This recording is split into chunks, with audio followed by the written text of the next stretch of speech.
Hey everybody, this is Jay Binkowitz coming to you with one of my favorite conversations to have with everybody, and I call it the 5 best business lessons. Some of you may be familiar with me. I am the founder of GPN, the Gateway Professional Network, and the creator of Edge Pro.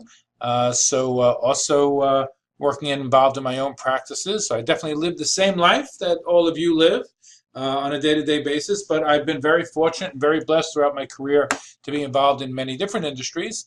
And so I want to bring you today a very interesting perspective that I've learned, lessons along the way, so to speak. And I think if you count them, you actually might find more than 5 coming to you. Over the last 30 years, I have been involved extensively in lots of retail operations, merchandising, marketing, manufacturing, distribution technology, and on. Lots of great stuff, really exciting stuff. I'm still most proud of what we've done with GPN over the last decade, as we've been fortunate to have the opportunity to help so many independents throughout the country. Also served as Benedict Professor to Houston College of Optometry. I'm an adjunct professor to the Houston College of Optometry, and it really is my honor and pleasure to continue teaching and sharing all the wonderful lessons that others have shared with me. So I'm going to jump back to the first screen here that you should all be looking at, and you see a picture of Netflix and Blockbuster. Okay, so what happened to Blockbuster? That is the question. Well, I think if you're looking around for one, you might not find one, right? What happened to Blockbuster? Well, Blockbuster sat back and said, well, we have a great business model. We're busy. We're making money. Everybody loves us. And so I don't see a reason to really change. And guess what happened? Netflix was a little shine in somebody's eye, came along and ate Blockbuster up. You don't find too many Blockbusters these days, do you? Well, why did that happen? Well, bottom line here is, and this is a critical business lesson for all of us. Yes, you've heard this a million times, but the bottom line is, if you're not evolving, if you're not changing, if you're not adapting, you're not going to be in business tomorrow. So as comfortable as you may be today, you will be uncomfortable tomorrow because somebody else is going to come along and eat you up. Blockbuster did not react quickly enough to consumer demand for more convenience, right? And they wanted a more convenient way. And Netflix today is the king of the ocean as it pertains to convenience and streaming and getting your movies and videos through so many different devices today. Well, that's a tremendous lesson there. And I say it all the time, that if you're not evolving, if you're not really looking for new ways to engage with our patient base, if you're not looking for new ways to quite frankly, operate your business, you're not going to be in business. And to me, that's a tremendous lesson for all of us to think about. But let's think about a couple of other big companies you're all familiar with. I know you're all familiar with Apple. If you're not familiar with Apple, you probably don't live on the planet, right? But Apple wasn't always a success. There was a period of time when Apple looked like they were going out of business, right? Steve Jobs had left. They made a bad turn in a bad direction. They made some bad decisions. Apple was struggling. Steve Jobs came back, and now Apple is a dynasty, a legacy that will last hundreds and hundreds of years. I mean, I'm sure in the textbooks and the history books later on, it's going to talk about the impact that Steve Jobs and Apple had on the whole world. But there's a lesson there, and that's the lesson is it doesn't matter how smart you are, how big you are, anybody can fail. Anybody can fail. Any business can fail. Starbucks coffee, another great example. Starbucks, for those of you who love Starbucks, and I'm sure we have some Starbucks junkies out there, you have Starbucks addicts, and you have it on your phone and your quick apps, and you order it ahead of time, and it's waiting for you. And they've done all these amazing things to create high-level engagement with you and just make your life easy and fun. But there was a period of time when Starbucks overbuilt. They didn't have the infrastructure to support their company, and they sent people around the world closing locations. So here you are, a company that comes along, redefines how we drink coffee. It's not like we didn't have coffee before Starbucks came along. They redefine how we drink coffee in every way, shape, and form. They make you speak the Starbucks language. I always find that interesting. I always find that funny, actually, as you walk into these places and you say the grandes and all the different sizes. And I say small, medium, large. That's it. I refuse to speak their language. Well, that being said, the fun part here to understand is that even Starbucks, with as smart as they are and as good as they are, they had to close locations because they overbuilt, didn't have the infrastructure to support it. What does that tell you about your own business today and the things you think about in your own business when we don't make the investment in our people, in the equipment, in the renovations necessary to support the business that we have today? We think it's going to last forever. Or we build too big, we build too quick, and again, we just think that money's going to fall from the sky and we're going to get rich. That's not how things work. And how about Kodak? I think Kodak's another great example of company who had to recreate itself. Many of you, I don't know if many of you have Kodak film. It's like, ask your kids today what a 8-track tape player is, or a reel-to-reel, or a cassette tape, or for that matter, a record player, right? They're all gone. So film is gone too.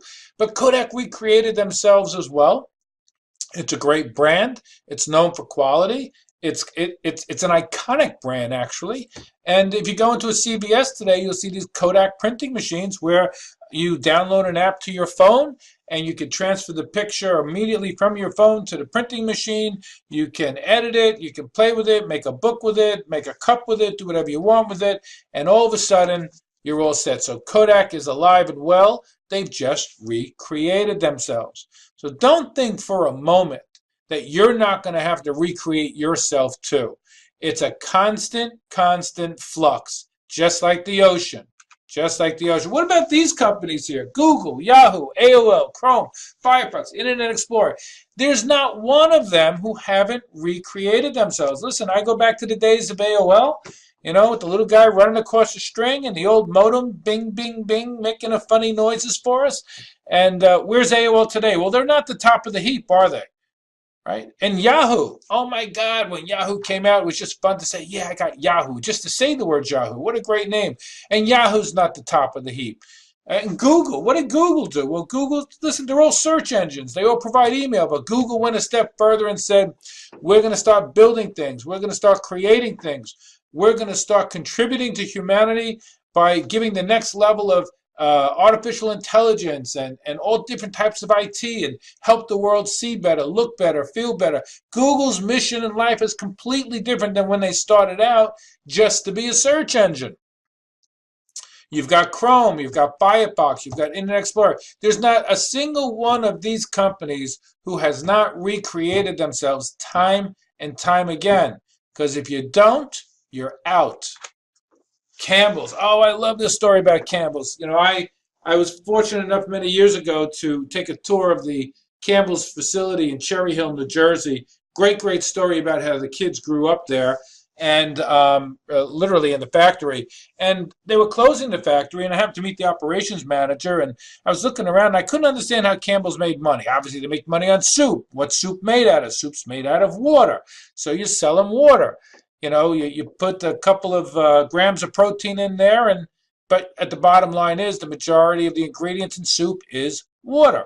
So I'm talking to the gentleman there, and I said, so, I'm looking at the operation, the processes, and thinking about labor and the cost of operating those facilities just to put out this 99-cent can of soup. I was like, how did you make money on that?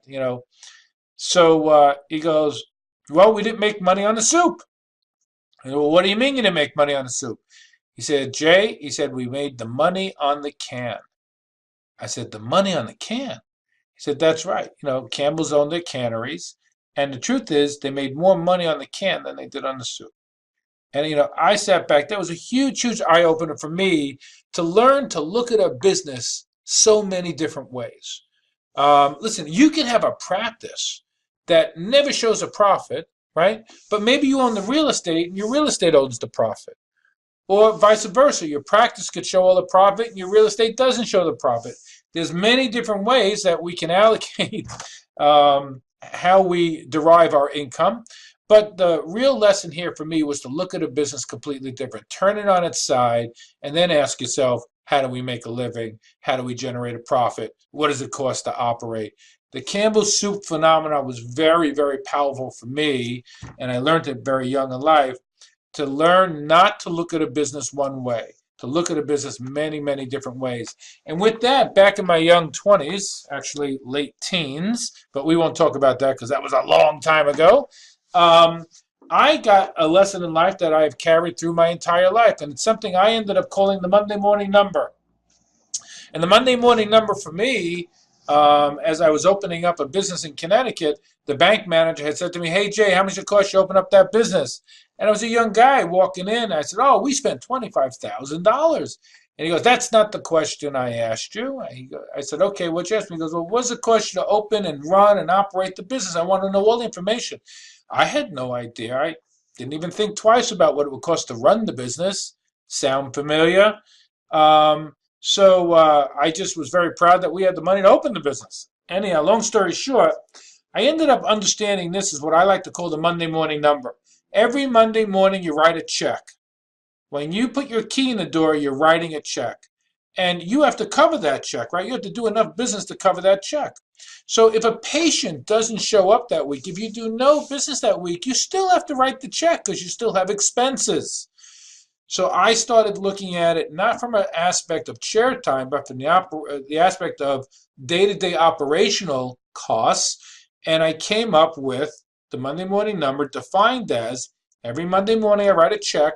By Wednesday, I want to generate enough profit to cover that check. So Thursday and Friday becomes mine. So I set my goals that way.